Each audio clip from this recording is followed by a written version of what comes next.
Good afternoon, and thanks for joining us here on this special edition of KPFT Local News. I'm your host, Marlo Blue.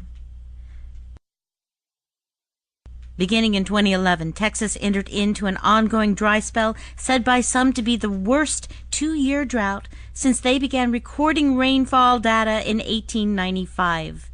KPFT 90.1 FM Local News spent 2012 following Bob Reed, family rice farmer from Bay City, Texas, as he adapts to the changes needed to survive without water.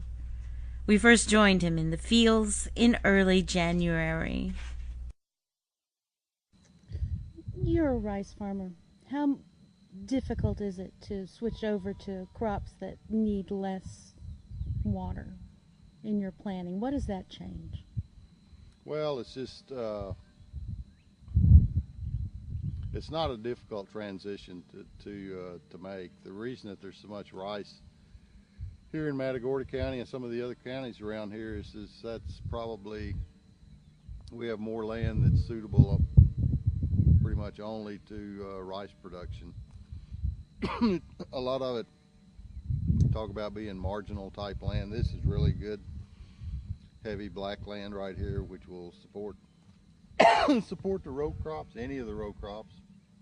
You can also grow rice on it. Most of the farms that I have rice on are real fairly coarse sandy soils that really aren't good for row crops. They're good for rice because you can irrigate them, and then when we're not farming rice on them, we usually put cattle on them to graze them.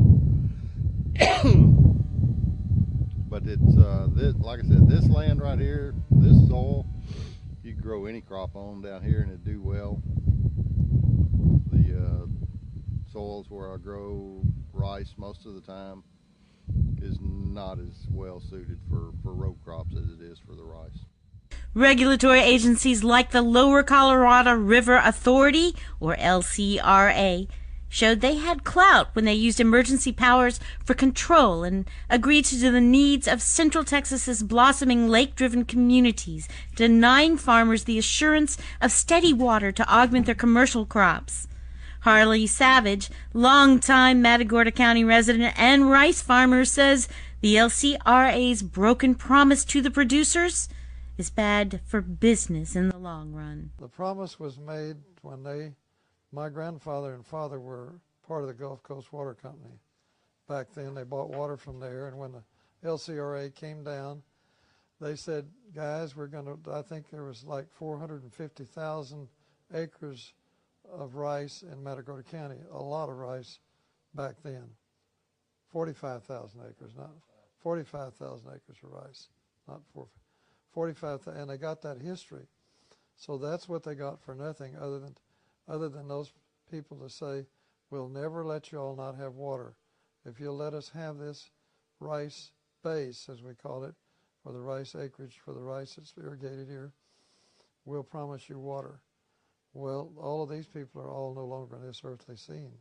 So we have nothing in writing other than people's integrity that made this decision a long time ago. Evidently in the world today, I think our business ethics have gone out the window, and we now operate on the outlet as what is the best for the most people, and that's what they're operating on, that for the most people who live around those lakes, and they want to keep the water levels high in the lakes because of the fact is they say they're growing, which we realize, but the lakes weren't built for recreation. They weren't built for people to build homes around. They were built to control the floodwaters on the Colorado River, which affected us and still affect us, because if they get the level in those lakes too high, as soon as they get them full of water from one of these big rains, they will open the floodgates and we'll be flooded. That's happened to us over the last, about 4 years ago. The lakes were overfull and the river was running over everybody's piers down here. It actually flooded Wharton, Texas. Wasn't that about 4 years ago, Bob? Had a big flood. The lake levels were too high then. The lakes were full. They were, and we were irrigating, but just because of the way the rainfalls come, that's what happens to us. and that's the reason they were built, so that didn't. But they want to hold those levels of those lakes about 3/4 full. When they do that, then that leaves us vulnerable to flood and no water to irrigate our crop. Sure. Now, you say that the promise was a verbal promise and that there was no written record that anybody can find. How can you get that record? I mean, obviously the rice base, well, as you say, there is language, and we've even heard LCRA talk about the promise, and they've talked about it themselves, but there's nothing written legally. But I think if it ever came to a test case, it would hold up anywhere, because the fact that they've even said themselves there was a promise made. The current people realize that. In fact, at one of the two of the meetings that I attended, they said, well, there was a promise made, but we don't have nothing in writing. Sure. What do you want done? Well, what I'd like for us to get is a portion of the water, what we call firm water, because we need a prorated part of that. You know, this year, for example, the Garwood area is getting all the irrigation water that they had because the man that sold them LCRA, the water rights, actually got not only cash money, a lot of money, but also he wrote in there that they would furnish them water from now on for their rice. So they got all 18,000 acres of their rice water. We need a pro rata share of that, what we call firm water, which is the water in those lakes that belongs to the rice farmers down here that they should actually have, so that in time of drought, they couldn't say you only can get run of the river water or no water. That's what needs to happen for us, so that we always have some water. Because what we depend on is when it doesn't rain and there's no water flowing in the river, we got to have water out of those lakes that's stored water. And right now we have none. As you've said before, you know, the possibility of if they do not release downstream water for growing rights for the rice farmers, and they do keep the water levels up high at this point in time, is there any control that will stop a flood coming your way? The only control is those lakes that hold the water in, so that and release it slowly, rather than get the lakes full and open the floodgates all the way. No, there's not. That's why those lakes were created. So the LCRA has nothing in place at this point that would actually save the commercial growers if that happens? Well, it's not the commercial growers. It's the people that live along the river that could be flooded. The idea is that they have succumbed to the pressure by the people that live around the lakes and have built homes around the lakes. They want to keep the lakes full of water, and also the real estate developers. Actually, what it says, if you look, because I had that, and I asked a question one time up there, what does it say when you bought your deed to the property if you built around those two flood control reservoirs? Well, it says is that you are subject to flood in time of high water. It doesn't say anything about keeping the lake levels so you can get your boats down or the piers will stay in the water. It just says that you're subject to flood because you live on a flood control reservoir.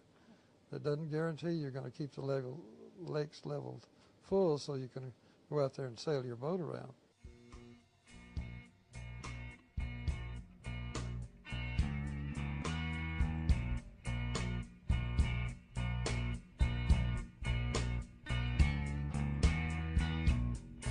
For farmers and ranchers who depend on Mother Nature to provide water for their livestock and crops, this lack of water has been crippling.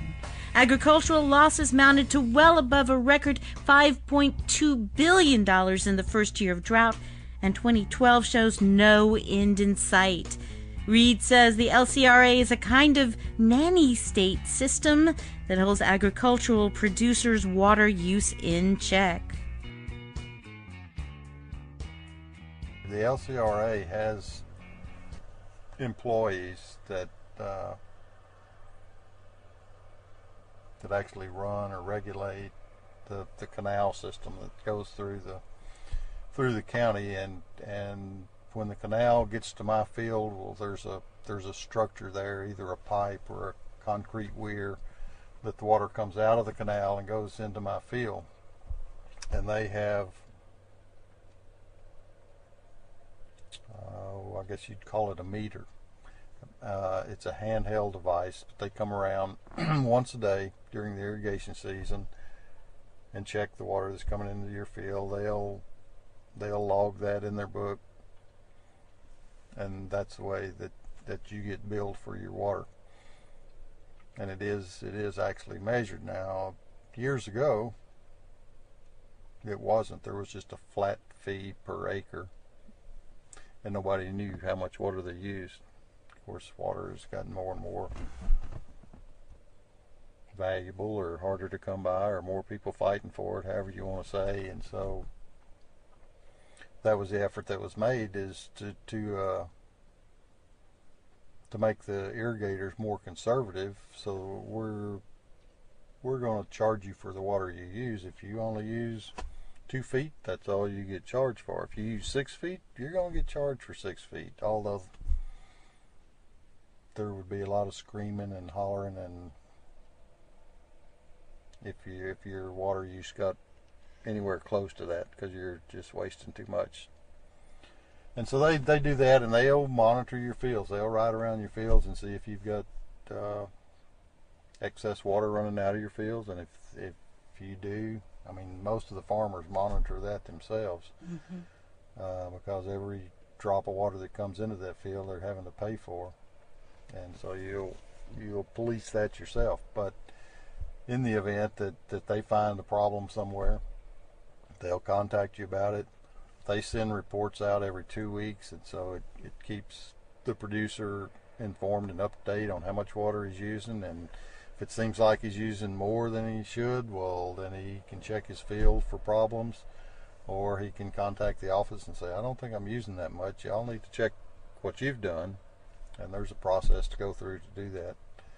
But it's made really good irrigators out of the farmers, because it's I mean, we understand the value of the water and how valuable it is, not in terms of what it costs us, because it is expensive, but in terms of making a crop or not making a crop. And that's what really gets into a farmer's pocket, is whether he makes a crop or not.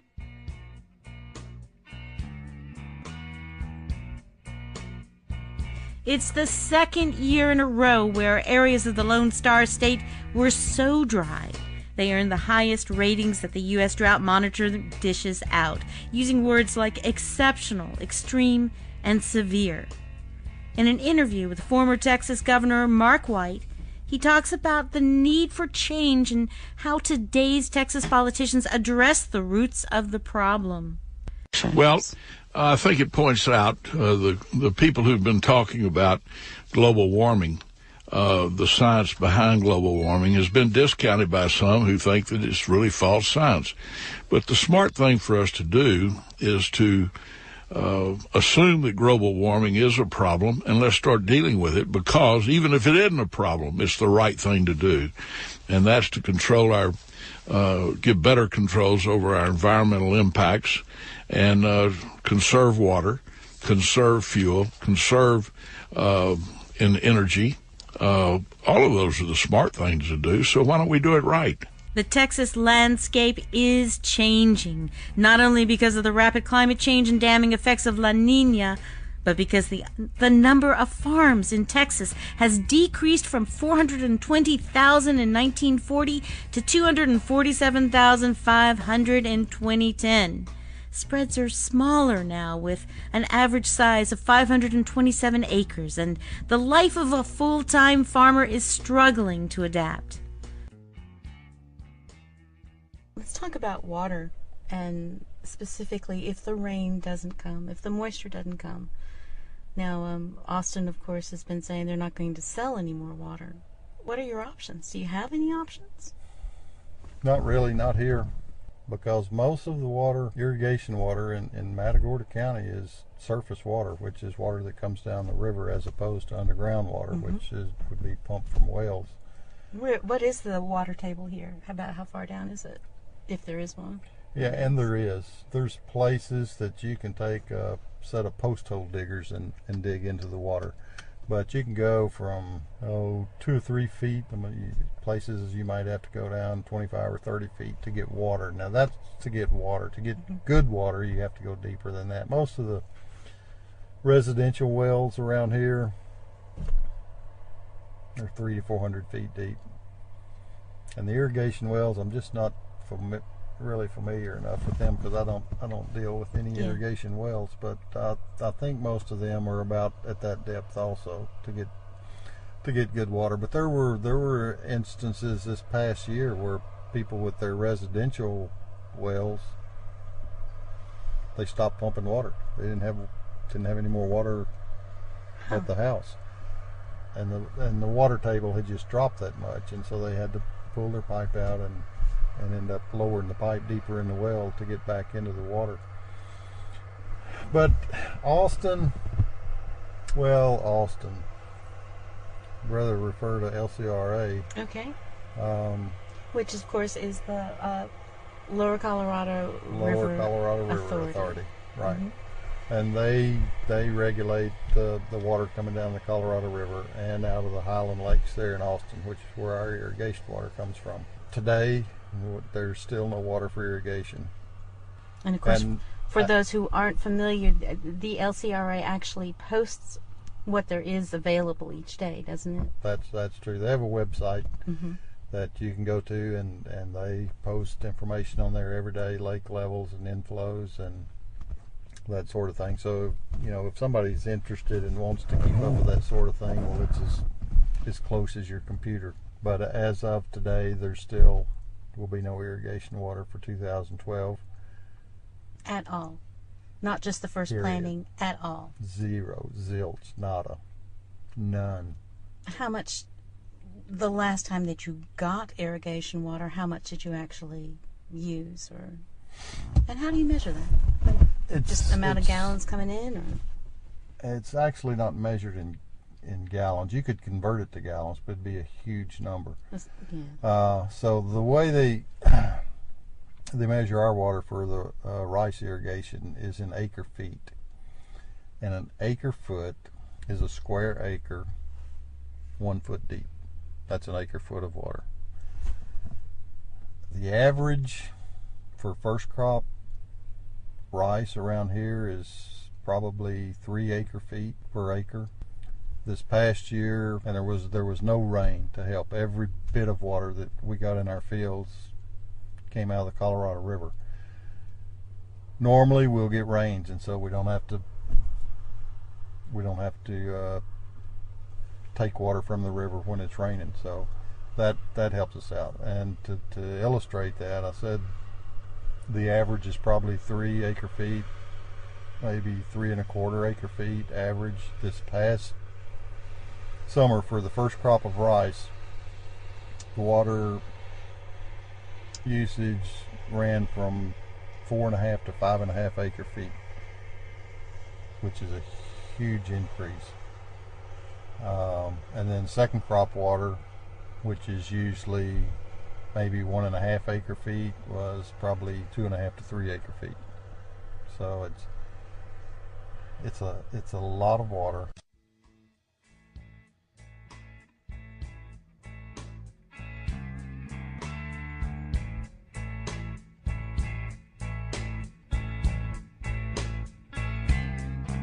Still, sometimes at any cost the price is reasonable. The region's water supply reservoirs remain low again because of the prolonged drought gripping central Texas. As of December the 12th, the LCRA's board of directors has again asked the state for permission to send less Highland Lakes water to the farmers in 2013 than required by the state-approved water management plan. This is the second year in a row that LCRA did not provide water to most downstream farmers. Farmer Bob isn't making any decisions yet on what to grow in 2013, but told us in our last interview that no matter what, he and his family still plan to make a stand in 2013. For KPFT Local News, I'm Marlo Blue. Have a great rest of the day. You've been listening to a special presentation of KPFT 90.1 FM Local News at 4 p.m. Tune in tomorrow for another special holiday presentation at 4.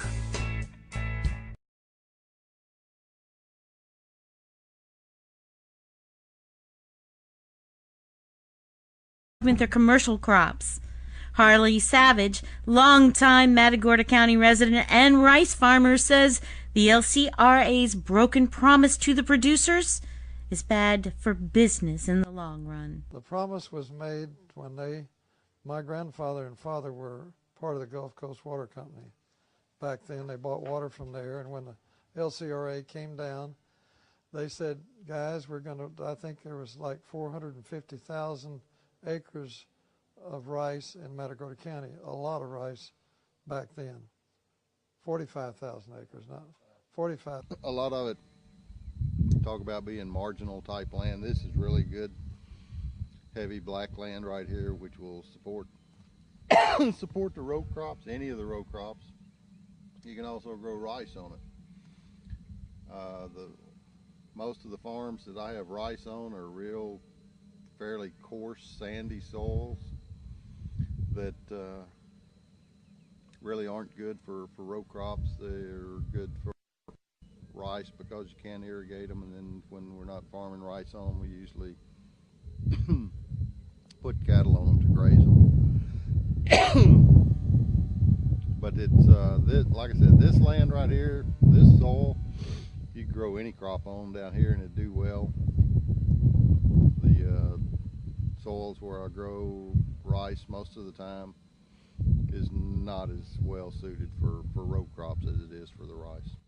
Regulatory agencies like the Lower Colorado River Authority, or LCRA, showed they had clout when they used emergency powers for control and agreed to do the needs of Central Texas's blossoming lake-driven communities, denying farmers the assurance of steady water to aug fields in early January. You're a rice farmer. How difficult is it to switch over to crops that need less water in your planning? What does that change? Well, it's just it's not a difficult transition to make. The reason that there's so much rice here in Matagorda County and some of the other counties around here is that's probably, we have more land that's suitable pretty much only to rice production. Good afternoon, and thanks for joining us here on this special edition of KPFT Local News. I'm your host, Marlo Blue. Beginning in 2011, Texas entered into an ongoing dry spell said by some to be the worst two-year drought since they began recording rainfall data in 1895. KPFT 90.1 FM Local News spent 2012 following Bob Reed, family rice farmer from Bay City, Texas, as he adapts to the changes needed to survive without water. We first joined him in the